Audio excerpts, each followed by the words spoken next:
Hello everybody, welcome back to my channel. I brought you at another video regarding Accenture onboarding process. So ये process कैसी होती है, Accenture onboarding के mail कब से आना शुरू होते हैं, ये सब कुछ इस वीडियो में हम डिस्कस करेंगे till primer test. So without any further adieu let's get started. What after receiving onboarding mail. जब आपको ऑन बोर्डिंग मेल रिसीव हो जाता है तो उसके बाद की प्रोसीजर क्या है. Mostly onboarding mail receive होना शुरू हो जाते हैं after your bachelors degree completion. जैसे मेरा जून में ख़त्म हुआ था, जून 2023. तो जब पहले ऑफर लेटर के साथ एक फॉर्म आया था हमको रिगार्डिंग आर एग्ज़ाम्स, तो हमने वहाँ मेंशन किया था कि हमारा ग्रेजुएशन डेट 30 जून रहेगा. तो वैसे मुझे 12 जून को ऑन बोर्डिंग का मेल आ गया with location Pune and my DOJ was 6 जुलाई. DOJ is date of joining. तो उसके बाद हमें 2 दिन में टच पॉइंट वेबसाइट पे सारे रिक्वायर्ड टास्क कंप्लीट करने पड़ते हैं. उन टास्क में आपको एसेट कलेक्शन, अकोमोडेशन, आपकी PDC अवेलेबिलिटी और यही सब चीज़ें जो ऑनबोर्डिंग के लिए रिक्वायर्ड है वो सब फिल करना पड़ता है. तो उसको 2 दिन के ही ड्यूरेशन में फिल करना मैं प्रेफर करूँगी. और उसके बाद एक प्रोसीजर होती है, वो होती है काउंटडाउन टू एक्सेंचर की. टच पॉइंट और काउंटडाउन टू एक्सेंचर ये आपका एक्टिवेट हो जाता है जैसे ही आपको ऑनबोर्डिंग मेल्स आना शुरू हो जाते हैं. काउंटडाउन टू एक्सेंचर ये 15 डेज़ लॉन्ग प्रोसीजर होती है. इस पे बहुत सारे डॉक्यूमेंट्स आपको अपलोड करने पड़ते हैं. तो धीरे धीरे वो सारे डॉक्यूमेंट्स आपको विजिबल होना शुरू हो जाते हैं. अब डॉक्यूमेंट्स क्या है, जो डॉक्यूमेंट्स आपको अपलोड करने हैं काउंटडाउन टू एक्सेंचर पेज पे, वो होते हैं form F, gratuity form, form 2, nominee details.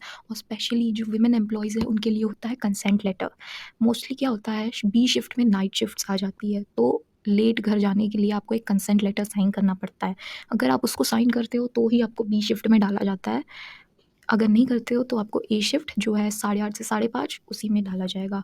ये फॉर्म्स आपको बिफोर डेडलाइन कंप्लीट करने होते हैं. अगर आपको कुछ भी ना समझे तो बिल्कुल चिंता मत करिए, क्योंकि एक्सपर्ट्स जो है जो आपके डॉक्यूमेंट वेरीफाई करते हैं सबमिशन के बाद, वो आपको एक प्रॉपर मीटिंग लेके हेल्प करता है. एक माइक्रोसॉफ्ट टीम्स पे मीट बुलाया जाता है 30 to 40 कैंडिडेट्स का, और वहाँ पे एक एक्सपर्ट आपको प्रॉपर डेमोन्स्ट्रेशन देता है टिल 1 आवर कि आपको क्या करना है, कैसे करना है.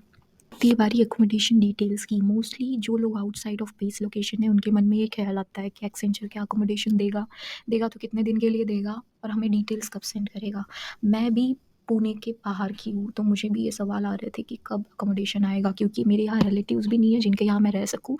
सो मुझे अकोमोडेशन डिटेल्स की बहुत ज़्यादा ज़रूरत थी. तो मैं यही पैनिक हुए जा रही थी कि कब मेल्स आएंगे. तो अगर आपको अकोमोडेशन चाहिए या नहीं चाहिए, ये आपको टच डाउन टू एक्सेंचर इस वेबसाइट पे मेंशन करना पड़ेगा. वहाँ आपको एक क्वेश्चन पूछा जाएगा, डू यू वांट अकोमोडेशन और नॉट. आपको येस सिलेक्ट करना है अगर आप बेस लोकेशन के बाहर के हो. सो अकोमोडेशन आपको 18 डेज़ का प्रोवाइड करेगा एक्सेंचर, जिसमें ब्रेकफास्ट ये कॉम्प्लीमेंट्री रहता है. लंच डिनर आपको आपका देखना पड़ता है. बात करते हैं फैसिलिटी लोकेशन की. जैसे पुणे की बात की जाए तो यहाँ बेस लोकेशन पे बहुत सारी फैसिलिटीज़ है. फुरसुंगी, मगरपट्टा, हिंजेवाड़ी में ही 3 ऑफिसेस है. तो आपकी बेस लोकेशन क्या रहेगी और उसके बाद आपकी फैसिलिटी कौन डिसाइड करेगा, ये सब भी आपको 2 days prior to joining date पता चलेगा. आपको मेंशन करके आएगा मेल में कि आपको डेट ऑफ जॉइनिंग को इतने बजे इस फैसिलिटी में रिपोर्ट करना है. मैं सजेस्ट करूँगी कि जिस भी फैसिलिटी में मेंशन किया जाए आपको उधर 30 मिनट्स प्रायर आप पहुँच जाइए, क्योंकि ये डॉक्यूमेंट वेरिफिकेशन का काम होता है. तो यहाँ फर्स्ट कम फर्स्ट सर्व वाला चीज़ रहता है.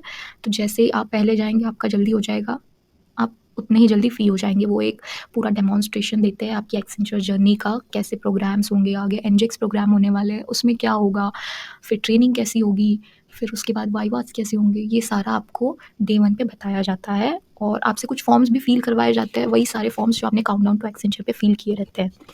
तो आपको DOJ के पहले ही बेस लोकेशन पे रिपोर्ट कर देना है 1 डे प्रायर ऑफ कोर्स, ताकि दूसरे दिन कोई दिक्कत ना हो. अगर आप आउटसाइड से हो तो ही, अगर आप प्रॉपर पुणे के ही हो, जैसे अगर पुणे आपकी बेस लोकेशन है और आप पुणे के ही हो तो कोई ज़रूरत नहीं है. अकोमोडेशन एक्टिव तभी कंसिडर किया जाएगा अगर आप चेक इन टाइम पे ही चेक इन करो. जैसे मेरे वक्त चेक इन टाइम था सुबह 9 बजे से दूसरे दिन के 9 बजे तक. अगर आप उसी टाइम ड्यूरेशन में चेक इन करते हो तो ही आपको अकोमोडेशन प्रोवाइड किया जाएगा. वरना अगर आप दूसरे दिन आफ्टर 9 AM जाते हो और बोलते हो आई वांट रूम हियर, तो आपको नहीं दिया जाएगा. आपको आपका बंदोबस्त खुद करना पड़ेगा, क्योंकि Accenture consider certain policy and rules, उसके अंडर आपको टाइम रेस्ट्रिक्शंस फॉलो करने पड़ते हैं, तो ये ध्यान में रखिएगा। आती है प्राइमर्स असेसमेंट की बारी, तो आपको प्राइमर्स के मॉड्यूल्स मिलना शुरू हो जाएंगे जैसे ही आपको मेल आ जाता है ऑनबोर्डिंग का। मोस्टली आपको 2 दिन में ही प्राइमर मॉड्यूल्स के डिटेल्स मिल जाएंगे। वो आपको 100% कंप्लीट करना है before your DOJ, date of joining. आपको अगर 10 के रिवॉर्ड चाहिए तो आपका 100% कंप्लीट होना ज़रूरी है प्राइमर्स, और प्राइमर्स टेस्ट में आपको 75% या 75% अबाउ स्कोर करना बहुत ज़रूरी है। बात करते हैं डिफ़िकल्टी लेवल की, तो हाँ, डिफ़िकल्ट होता है। मैं मॉडरेट नहीं बोलूँगी इस बार, क्योंकि मैं भी बहुत वीडियोज़ सुन के गई थी कि हाँ, मॉडरेट टू ईज़ी होता है, it's not that bad. But मेरा पर्सनल एक्सपीरियंस है कि डिफ़िकल्टी लेवल बहुत हाई था। मुझे प्रॉपर जावा और एसक्यूएल के कोड्स आ रहे थे। एसक्यूएल की इतनी सारी क्वेरीज़ थी कि आपका माइंड स्ट्रॉन्ग हो जाता है कि अब क्या करें, क्योंकि हमें आदत नहीं है इतने हाई लेवल डिफ़िकल्टी के प्रॉब्लम सॉल्व करने की। सो प्राइमर्स का टेस्ट पैटर्न डिस्कस करने के लिए मैं बताना चाहूँगी कि 20 क्वेश्चंस होते हैं 20 मार्क्स के। उसमें से अगर आपको 10 के रिवॉर्ड चाहिए तो आपको 16 या 16 अबाउ स्कोर करना पड़ेगा।